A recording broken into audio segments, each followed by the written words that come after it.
सम्मानित साथियों, मैं एस एल ठाकुर, राष्ट्रीय समाजवादी जन क्रांति पार्टी के अध्यक्ष, उत्तर प्रदेश वाराणसी से इस वीडियो के माध्यम से मैं आप सभी का हार्दिक स्वागत और अभिनंदन करता हूं। साथ ही जैसा कि मैंने आपसे वादा किया था कि राजनैतिक औचित्य पर प्रकाश डालते हुए मैं अपने जीवन और जीवन में राजनैतिक भूमिका की संदर्भित में चर्चा करूंगा स्टेप बाय स्टेप,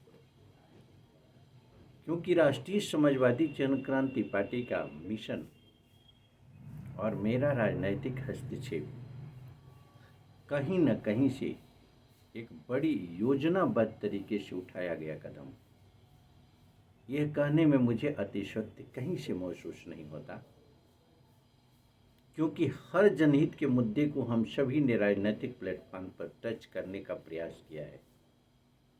हम सभी का मानना है कि राजनीति में पारदर्शिता के अभाव में,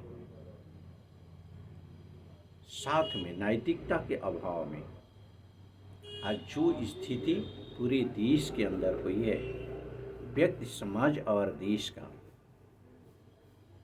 ये निश्चित रूप से यह कहना अतिशयोक्ति नहीं होगा कि बहुत ही दुखद है।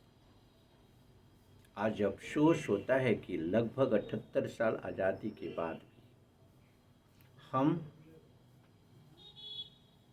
यानी दावे के साथ कह सकते हैं कि 80% आबादी गरीबी रेखा के नीचे जीवन यापन करने को मजबूर है। इसके लिए जिम्मेदार कौन? भ्रष्टाचार, अन्याय, अत्याचार की पराकाष्ठा है। संविधान और कानून का उल्लंघन, अधिकारों का दुरुपयोग की पराकाष्ठा है। इस विषय पर गंभीर चिंतन का सबसे उचित प्लेटफार्म है शासनिक व्यवस्था के अंतर्गत गंभीर चिंतन।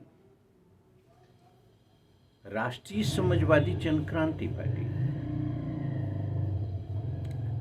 देश के अंदर होने वाले उन हर हलचल पर बड़ी ही बारीकी से ध्यान देती है। संविधान और कानून के दायरे में, जो कि जनहित के हितों के अंतर्गत और जनहित के हितों के विपरीत होता है। समाज के ऊपर पड़ने वाले उस प्रभाव को निश्चित रूप से पैनी नज़र से आंकते हैं राष्ट्रीय समाजवादी जन क्रांति पार्टी के लोग।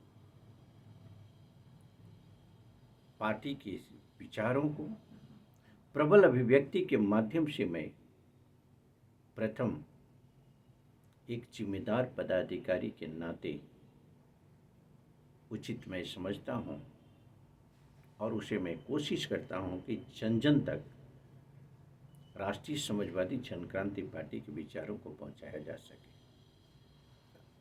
आइए, आज हम देश के अंदर चर्चा का विषय बना हुआ है धर्माचार्य यानी सनातन धर्म के सर्वोच्च पत्र शंकराचार्य के पद पर स्थापित लोगों के बीच विवाद।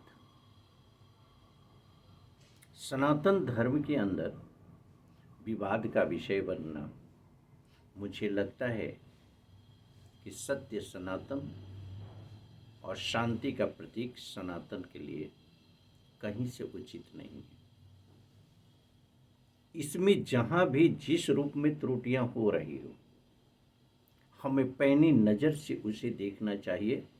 चाहे शंकराचार्य के रूप में हमारे धर्मगुरु हैं, चाहे शासन के रूप में बैठे हुए पीठासीन हमारे राजनेता हैं, या हमारे शासन और प्रशासन के अधिकारी हैं। बहुत ही गंभीर और चिंतनीय विषय है, क्योंकि सत्य सनातन की बात करने वाले, संविधान और कानून की बात करने वाले, सुशासन की बात करने वाले, अगर संविधान में अनुच्छेद 48 के अंतर्गत यह उल्लेखित है कि दुधारू पशु या मालवाहक पशुओं का संरक्षण का दायित्व हमारी सरकार की है, फिर उनकी संरक्षण में आगे कदम क्यों नहीं बढ़ रहा है? ये बहुत ही गंभीर और चिंतनीय विषय है। संविधान के आर्टिकल 48 यह स्पष्ट शब्दों में बयां करता है कि दुधारू पशु हो या मालवाहक पशु, संरक्षण की जिम्मेदारी सरकार की होती है। आज धर्माचार्य के रूप में पीठासीन अभिमुक्तेश्वरानंद जी ने गौ हत्या को लेकर के आवाज उठाई।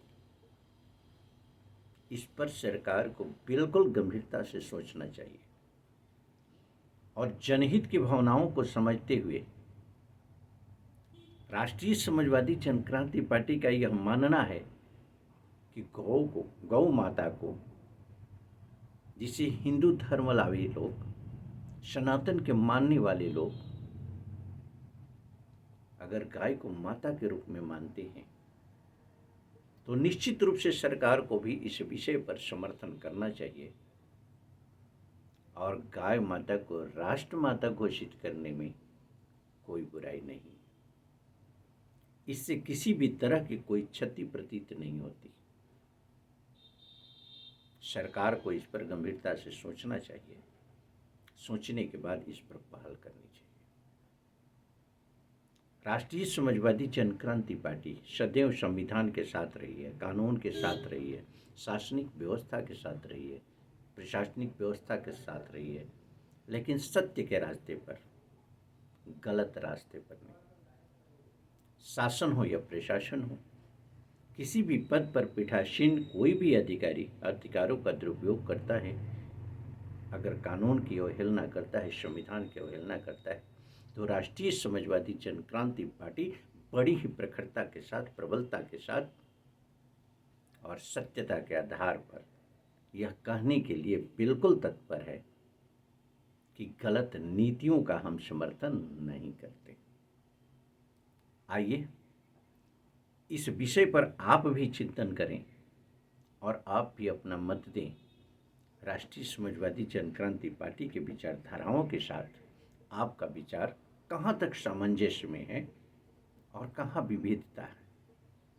अगर कहीं किसी तरीके का डिफरेंसेज है, कहीं किसी तरीके का मतभेद है, वो भी आप कमेंट बॉक्स में लिखें और यह जन जन की आवाज़ बनाने में सहयोग करें, जिससे कि भारत सरकार सहित राज्य सरकार भी इस पर सोचने के लिए विवश हो कि संविधान के आर्टिकल 1448 के अंतर्गत दुधारू और मानववाहक पशुओं की संरक्षण किया जाए और गाय को राष्ट्रमाता घोषित किया जाए। धन्यवाद साथी।